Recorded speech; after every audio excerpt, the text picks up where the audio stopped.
folks are really starting to whisper that Wack 100 could be one of the quiet informants tied to Big U's RICO case.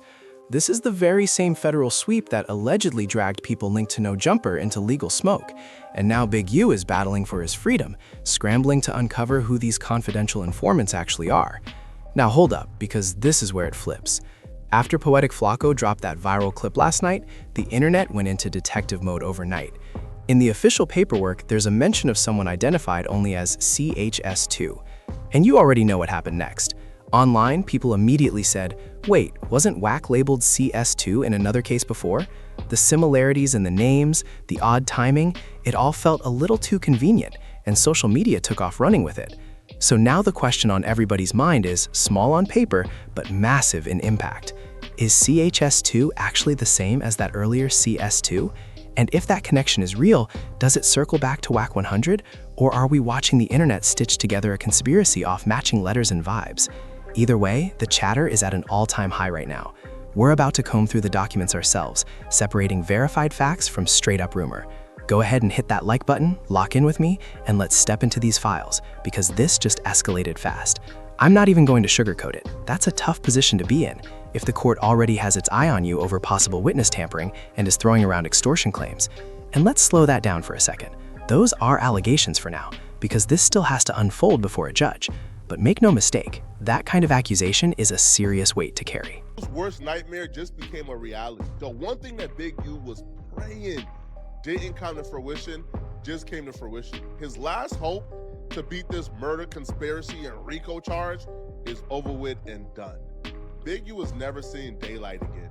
And the people responsible for him never seeing daylight again are people he trusted. Big U has been in a state of panic after finding out what we all just found out. And I know he was in a state of panic because only somebody who is desperate would allow his lawyer to play with him how his lawyer's been playing with him. Big U's lawyers, from my perspective, has been filing a bunch of unnecessary things, just collecting up a check. Things that we know ain't going nowhere. Things like this, like Big U filing a motion in Los Angeles federal court demanding that prosecutors turn over the names and files of everyone who was helping the government build his RICO case against them. Big U. If that's really how they see him, trust me, they're not about to casually hand over confidential intel like it's a giveaway. At the same time, I understand why he's pushing to get those identities. If you believe unseen sources are quietly influencing your fate, of course you're going to want to know who's behind the curtain. But here's where it gets tricky. Making that request could directly collide with what prosecutors are determined to shield. From their perspective, it might raise red flags, especially if they think it could shift the direction of the case. Now, listen to this. Could that strategy somehow backfire in a good way and benefit him? Possibly. No one is flat out calling it witness tampering right now, and that alone could become a key piece of the defense.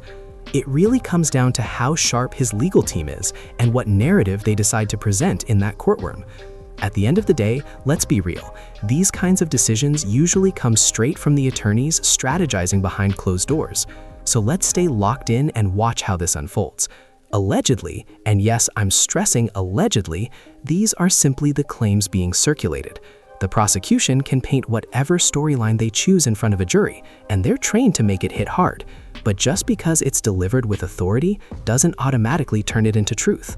His lawyer says he can't defend himself properly without knowing who's talking and what they actually says. Big U is currently fighting intimidation charges, extortion charges. You think the judge is about to grant you guys the names to the known and unknown informants as Big U is asking for? He's not just asking for the cooperating witnesses who are going to take the stand against him. He's asking for the unknown informants who said anything about him during this investigation, who are still currently on the streets working as informants. Big U's new court filing goes straight at the cooperation pipeline. He wants the court to force prosecutors to reveal both the known and unknown cooperating witnesses along with all their reports and communications. Big U has a right to face his accusers. He's gonna face the witnesses because they gotta come to court and testify. So of course he's gonna find out at some point, but he wants the name of the unknown cooperants who gave information during a RICO investigation. People who got pulled in and was given leniency to talk a little bit. He won them. People who are still on the streets working, that's not gonna happen, bro. Big U is literally known for extortion, known for intimidation, muscling, pulling up and get. You can't just latch onto a storyline because it sounds cinematic. They're painting him as the mastermind of a sweeping RICO case and linking his name to extremely serious allegations. That's not light. But here's what I need to know. Where's the evidence? Because optics can be misleading, and documents can read one way until a sharp defense tears them apart in court. Not everything is as airtight as it first appears, no matter how dramatic the accusations may sound. Now hold up. Here's what nobody truly knows yet. Will he actually get a fair shot to challenge this head-on? Is there real legal wiggle room here? Or is the deck already stacked sky-high against him? When prosecutors step in claiming someone is running a massive RICO operation, that's a bold statement from day one. That's immediate heat. And let's not pretend otherwise. This whole situation has been tangled from the start. It's heavy for him, and just as heavy for everyone else whose names are tied to this case. We're going to unpack every layer carefully. So go ahead and tap that like and hype button if you're riding with me. Allegedly. And I'm going to repeat it, allegedly, because none of this has been proven as fact.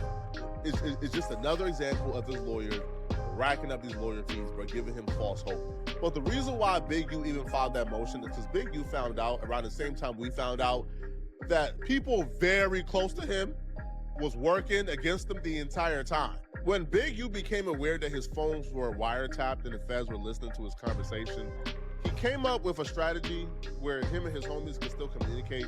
They would call each other, speak in code, and instruct each other to link up at a particular location. That location was the Under the Hood Muscle Car Repair Shop, which was Bear Claw Shop. They will all link up at Bear Claw Shop. Break Baby will link up there. Big U will link up there. Bear Claw, or anybody they wanted to have a conversation with about this, potential RICO or the murder case or anything they wanted to talk about streetwise, they will link up at that shop to talk about it, which is why the feds became really interested in that shop, almost obsessed with that shop.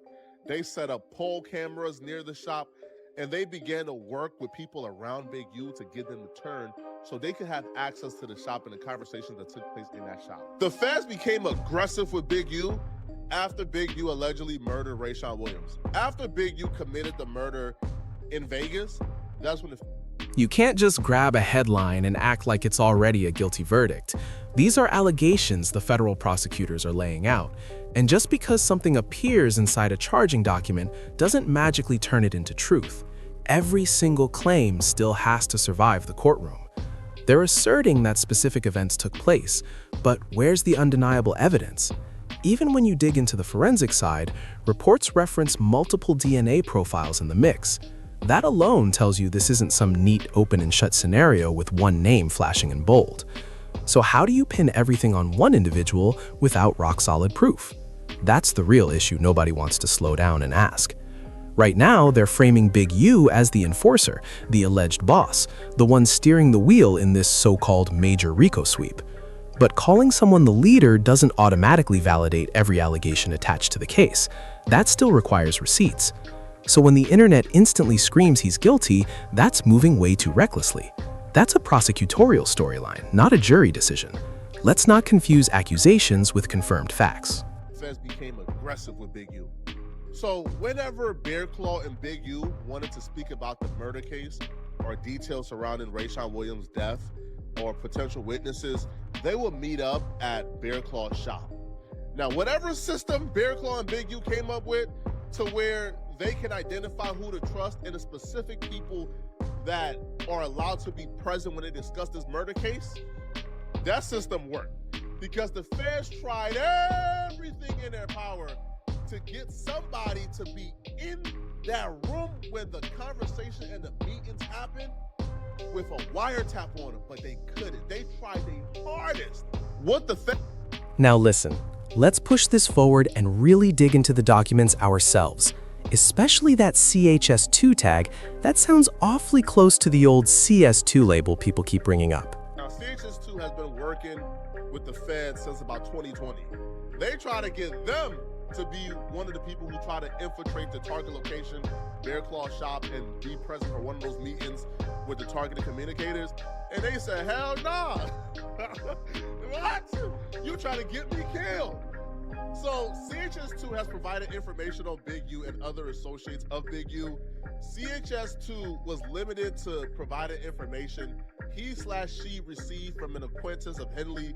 CHS2 does not have the ability to consensually record conversations with Big U, nor the ability with targeted communicators at the target location.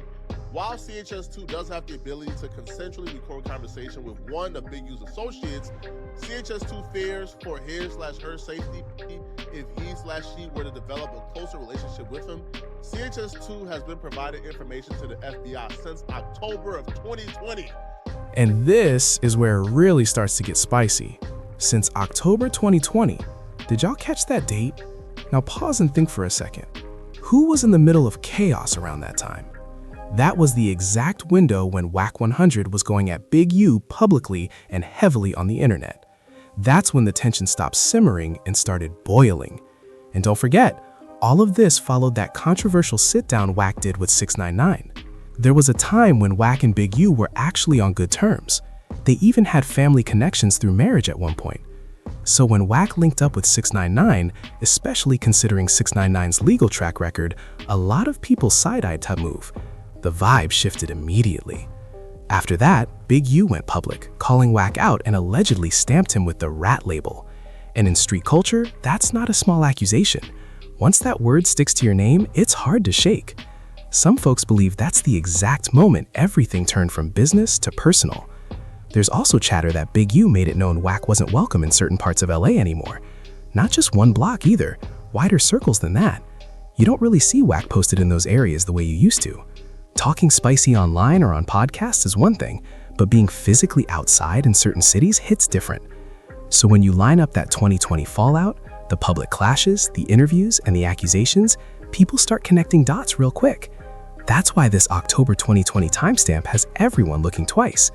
So is this the same CS2 from back then, now appearing as CHS2? Or are we forcing pieces together that don't actually fit? Because I won't lie, the timeline lines up almost too perfectly. Maybe that's a coincidence, or maybe it's not. I want to hear your take. Drop it in the comments and hit that hype button while you're there. Now here's another twist. Wack 100 doesn't even really reside in Los Angeles like that. So if we're talking about a confidential source who allegedly fed information and also doesn't live in LA, you already know people are going to start raising eyebrows. CHS2 has provided information on Big U's involvement in human trafficking activities. However, the LA task force has not yet been able to corroborate the information. CHS2 does not live in Los Angeles and does not have immediate access to Big U. Now, here's what really gets me. Now, CHS2 is... And let's keep it balanced. That description doesn't point to just one individual. But be honest, who else really fits that mold that tight? That's exactly what the streets and the internet are arguing about right now. Then you start hearing whispers about a paid informant, somebody allegedly getting compensated to cooperate. That's not light talk at all. If there truly is someone outside of LA supplying information on Big U, revealing that identity would flip the entire narrative. That's bigger than blog chatter. That's federal courtroom energy. So the real question is simple. Who is it? Or my type of gal, because apparently the benefit for them cooperating since 2020 has been strictly monetary. So CHS2 has received monetary compensation in return for his/her information and assistance on other FBI investigations. So this person is investigating to get paid. Like, they are a hired rat. The hesitation we've seen from CHS2, is it somebody completely left field, or is it the same name everyone keeps low-key whispering? As of right now, this is speculation, not evidence. But if this ever gets tested in open court and those rumors turn into confirmed testimony, the internet would detonate in seconds. I'm just voicing what a lot of people are already thinking out loud. So who do you think it is? Let's watch how this unfolds. Now, hold up. Who exactly is CHS3? That's the next layer nobody's unpacked yet. If CHS2 already has people in detective mode, then what about CHS3? Could either of those designations somehow trace back to Wack 100? Or are people just letting their theories sprint ahead of the facts? At this stage, it's still speculation, but the online world is definitely stirring the pot. Some are even clowning, saying if he's not CHS2, then maybe he upgraded to CHS3, like it's some kind of promotion. That's how wild the conversation has gotten. It's almost crossed over into meme territory now, with folks joking that he transformed like a cartoon character, unlocking a new form. It's like recurring, right, among the other like rats. See, the rats felt comfortable like hearing something and coming back and snitching or doing business with Big U and then telling about the business they do with Big U, but they didn't feel comfortable walking into the lion's den, which is bear claw shop, wired up. They didn't feel comfortable doing that. Because even like the rats who were close to Big U felt like, man, listen, man, like I'm close to Big U, but in order for me to be present at that like targeted location, I gotta be like within the know-how, or I gotta be one of his henchmen, right? For me to win over his trust, I gotta do some dirt for the man. And then, I've never been to this targeted location. I've never been in those meetings. I don't know if everybody is pat down for wires beforehand. I go to the meeting, I get pat down, then there's wires down, guess what, I'm dead. CHS2 couldn't do it, so they try to get one of their most trusted rats, CHS3, to do it. That's how deep this storyline is traveling online right now. But hold up, let's pump the brakes. There is still zero confirmed evidence linking him to any of these confidential source codes. What we're seeing is conversation, side-by-side comparisons, and timelines that people feel look questionable, and that alone does not equal proof. Still, when the same name keeps surfacing around separate cases and different coded labels, people are naturally going to look twice. So now the mystery thickens. Is CHS3 a completely different individual? Is there any real connection there? Or is social media stacking coincidences and packaging them into a neat narrative? We're going to stay grounded and follow what's actually documented. Let's move ahead and check what the paperwork reveals next. Now folks are joking like, what's next, Wack 102? You can feel that something about this situation has people uneasy. Am I personally sold that Wack 100 is behind one of these CHS tags? I'm not calling it confirmed, but a lot of people believe that if any label fits tighter, it would be CHS2 over CHS3. That's just where the online conversation is leaning at the moment. But let's underline this clearly. Speculation is not certified evidence. We're drawing lines based on timing, previous cases, and very public fallout. And until something is formally established inside a courtroom, it remains a conversation. Still, I can't ignore that the overlaps have plenty of people giving this whole situation a serious side-eye. CHS3 was able to make multiple controlled narcotics purchases from the Rolling 60s, and he has access to Rolling 60s, well, limited access to the Rolling 60s.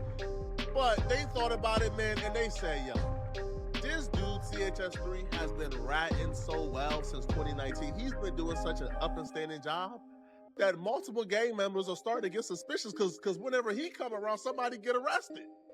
If we're being honest, nobody is going to see the face behind any confidential source unless it's revealed inside that courtroom. That's the only arena where something like that truly comes to light. And with multiple CHS numbers being tossed around, the mystery stays wide open. Some folks swear the CHS2 tag sounds way too familiar to brush off. Others say we're reaching, and it's nothing more than a coincidence. But zoom out for a second. In times like this, the public is rarely surprised anymore. We've watched high-profile figures make moves nobody expected before. So would the internet really be shocked if one of these coded names traced back to someone well-known? At this stage, people assume anything is possible. That's just the climate we're in right now. Let's keep pulling at the threads and see where they actually lead. It's wild how some people hop online, go live, and toss out accusations like it's part of their daily routine. That's the era we're living in. CHS3 cannot help us with this investigation because CHS3 provided extensive assistance for another federal investigation since June 2019. And his/her assistance is widely suspected amongst multiple gangs in the Los Angeles area. CHS3 is still able to testify about the information he/she has already provided on the Rolling 60s. The scariest part about all of this, the CHS, the confidential human sources, that list is longer than like a grocery list. And they all still on the streets. Every single week, it's a new clip, a new space, another heated rant with fingers being pointed everywhere. But at the end of the day, noise is just noise until a judge or jury confirms something in court. So let me ask you straight up, how are you reading all of this? Who do you believe is really behind that CHS label? Does CHS2 connect back to that old CS2 reference people previously linked to Wack 100 in earlier paperwork? Or are we stacking coincidences on top of more coincidences and calling it a pattern? Some people argue that the overlap in timeline, location, and behavior feels way too tight to ignore. Others say it's just the internet doing what it does best, reaching. Could it be CHS2, CHS3, or someone nobody's even mentioning yet? As of right now, nobody outside that courtroom has the real answer. But here's what we do know. The volume around this situation keeps turning up, and the speculation isn't cooling off anytime soon. I need you in the comments immediately. Tell me who you think it is and break down your reasoning. Don't just sit back and spectate, jump into the discussion. And if you're rocking with this deep dive, subscribe, like the video, share it out, and support a growing creator by smashing that hype button. I appreciate each and every one of you for being here.